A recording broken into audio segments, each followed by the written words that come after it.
Polity master में आपका फिर से स्वागत है।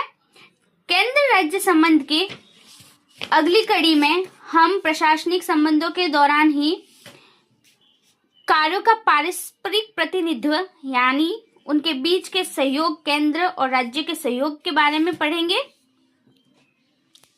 केंद्र और राज्यों के मध्य विधायी शक्तियों का विभाजन कठोर है।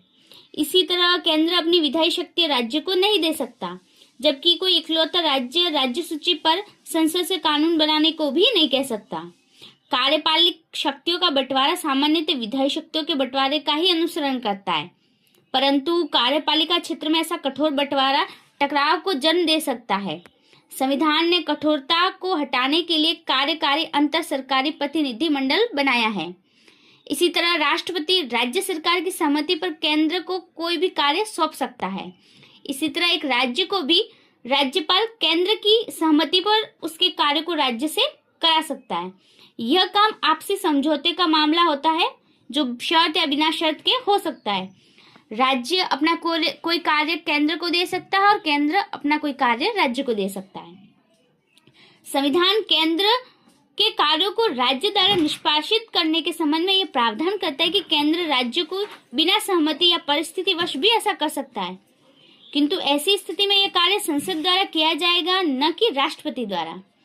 इस प्रकार संघीय सूची के विषय पर संसद द्वारा बनाया गया कानून केंद्र के संबंध में शक्तियों का आवंटन एवं करारोपण का अधिकार राज्य को उसकी सहमति के बिना भी दे सकता है, यद्यपि यही कार्य राज्यों द्वारा नहीं किया जा सकता। कहने का मतलब है कि कोई ऐसा कार्य जो केंद्र चाहता है राज्यों में करवाना, तो राज्यों की बिना सहमति के भी वो करा सकता है, पर राज्य केंद्र को निर्देश नहीं दे सकता या उसकी सहमति के बिना कोई भी कार्य उसको सौंप नहीं सकता है।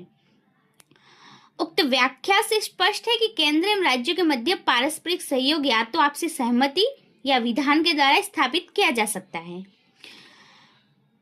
चौथा पॉइंट पढ़ेंगे, केंद्र व राज्यों के बीच में सहयोग। संविधान में केंद्र व राज्यों के बीच सहयोग एवं समन्वय के लिए निम्नलिखित उपबंध हैं।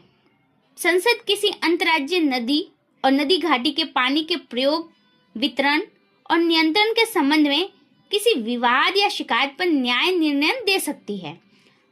इसका आर्टिकल 262। राष्ट्रपति अनुच्छेद 263 के तहत केंद्र व राज्य के बीच सामूहिक महत्व के विषयों की जांच व बहस के लिए अंतर्राज्यीय परिषद का गठन कर सकता है। इसी तरह की परिषद 1990 में बनाई गई थी। इसका आर्टिकल है 263।